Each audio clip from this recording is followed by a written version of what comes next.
For more on this, I'm joined by entertainment reporter Stefanie Takyi. Stefanie, there we are. Jimmy Kimmel returning to our TV screens last night. He was choked up as he addressed the audience. What more did he have to say, and what did you make of his speech? Well, you know, Leigh-Ann, some would say that it was somewhat a win for free speech in the sense where this man was almost cancelled a week ago and really at risk of losing his well-loved show. But one thing about that speech, he touched all areas, saying that, look, I wasn't making a mockery of Charlie, Kirk, Steph. I've extended my compassion to the family. But he said everything. He touched all the corners about, you know, being at odds with Disney over this move. But there was the one word that he didn't say, and the one word he didn't say was sorry.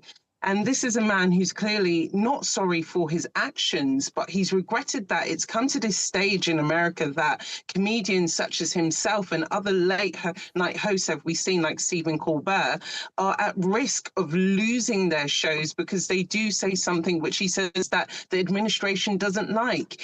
Clearly, there is still no love lost between him and Trump.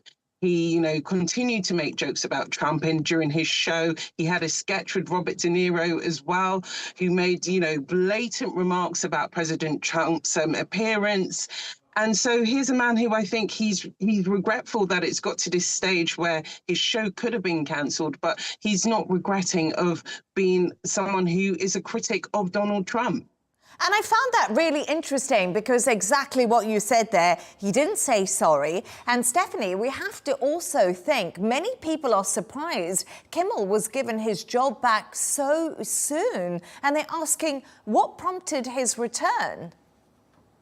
Well, Leigh-Ann, there was this growing anger as we've seen over the past week where people have been trying to defend freedom of speech for comedians especially. And when you're thinking about a man like Jimmy Kimmel being cancelled for saying something which was a bit tongue-in-cheek and light-hearted, it didn't make sense. It shows how much power he has.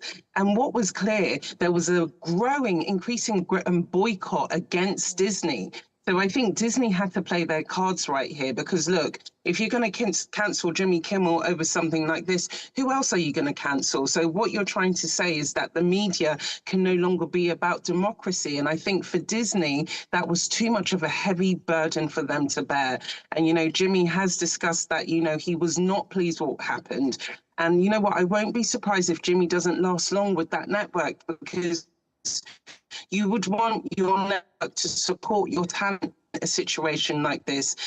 They had a very touching conversation with Jimmy about this loud snare, but clearly he's still unhappy with the way things unfolded. But Disney, I think, had a lot to lose here if they cancelled Jimmy Kimmel.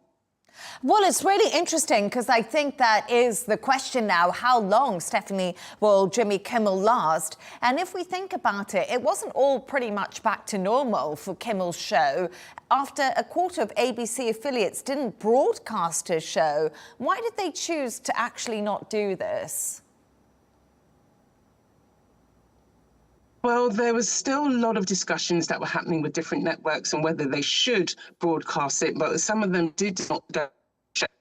Still that kind of black and grey at the moment to see what is going to be the future of the show. We there are... was a lot of...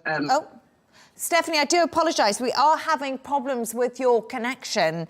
I do apologise. Stefanie Takyi, I just wanted to say thank you so much for joining us.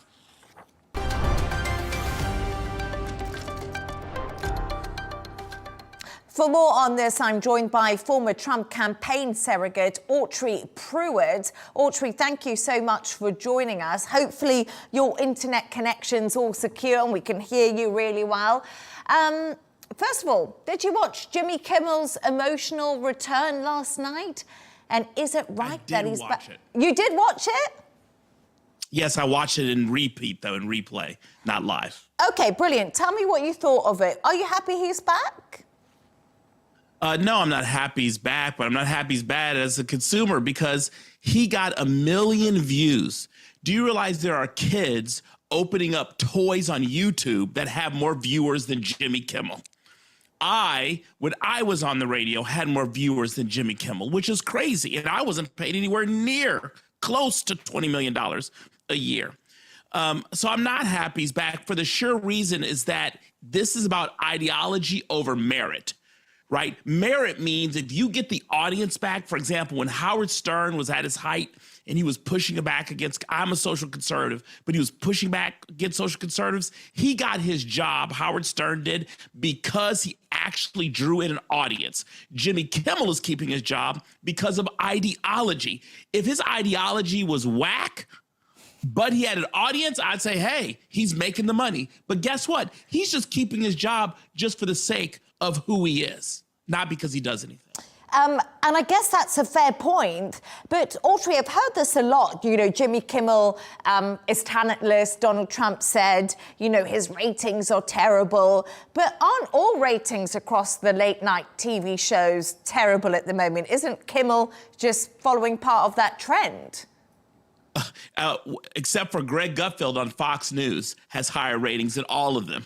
So his ratings are actually good. You're 100% right. Fox News, for those of you that don't know, is the conservative, most prominent conservative news network in the United States. That late night show is doing fantastic. And so you're right. This is an example of merit dwindling across the board. It should be driven by ratings. And by the way, in the United States, these public airwaves are not about free speech. It's about what's good for the public interest, as established in 1934 regarding the FCC. And less than an hour before Kimmel's return and Donald Trump, he seemingly threatened to sue ABC over its decision to let Kimmel back on. How far is Trump willing to go to control the narrative, do you think, in the US? Donald Trump is willing to go as far as he can, as far as Obama went, as far as President Biden went, President Obama, as far as President Clinton went. He's willing to go as far as the left-wing progressive Democrats do in the United States. That's how far he's willing to go. And in comments aimed at President Trump and the FCC chair, Jimmy Kimmel said a government threat to silence a comedian the president doesn't like is anti-American. And listen, I thought we saw hundreds and hundreds of celebrities come out, sign a letter backing Jimmy Kimmel. Lots of people cancelled their Disney subscriptions. I mean, is people power concerning the Trump administration and the Republican Party?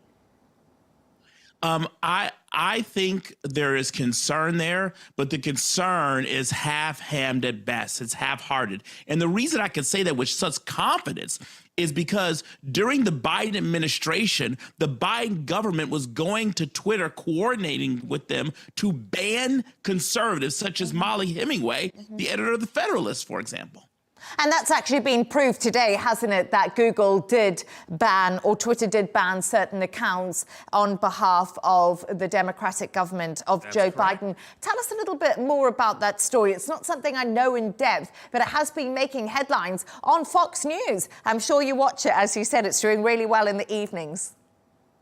Yeah, so the sum total is this. There are special agencies within the government that were monitoring Facebook, monitoring Twitter, and the other prominent social media platforms in the United States. When an individual said something that they felt went against the government line in COVID, regarding COVID, or Hunter Biden's infamous laptop, which was discovered, which was Hunter Biden's actual laptop, by the way, the government apparatus would send a notice to the Twitter Risk Committee or to the Facebook Risk Committee and say, this person needs to be banned. And then the person would reply, we'll figure out a way how to ban them, even if they don't go against our terms and service. This is in black and white. There was a 130-page subcommittee report done on this in 2023. So this is clear and crystal as day that the governments of President Biden in particular, and also President Obama, were in coordination with agencies to ban private citizens. And by the way, as far as the public airwaves are concerned, it's not free speech. It's public interest.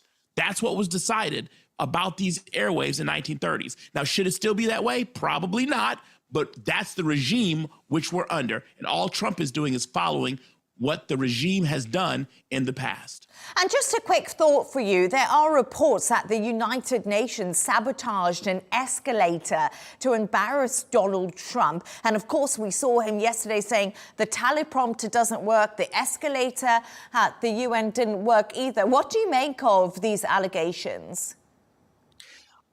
My simple take is, do I think it's possible that a rogue person in the United Nations maybe turned off the escalator or did something with the teleprompter? Yes, I think it's possible. Do I believe it was coordinated by the United Nations? No, I don't. But we've seen too many times when it comes to Donald Trump, rogue actors, both in the administrative state of the U.S. and on the globe, do things to President Trump just because they didn't like him. Autry, Pruitt, I hope you don't think my show is whack, but all I want to say is thank you. Thank you so much for coming on it. Yeah. Always great to speak to you. Thank you once again.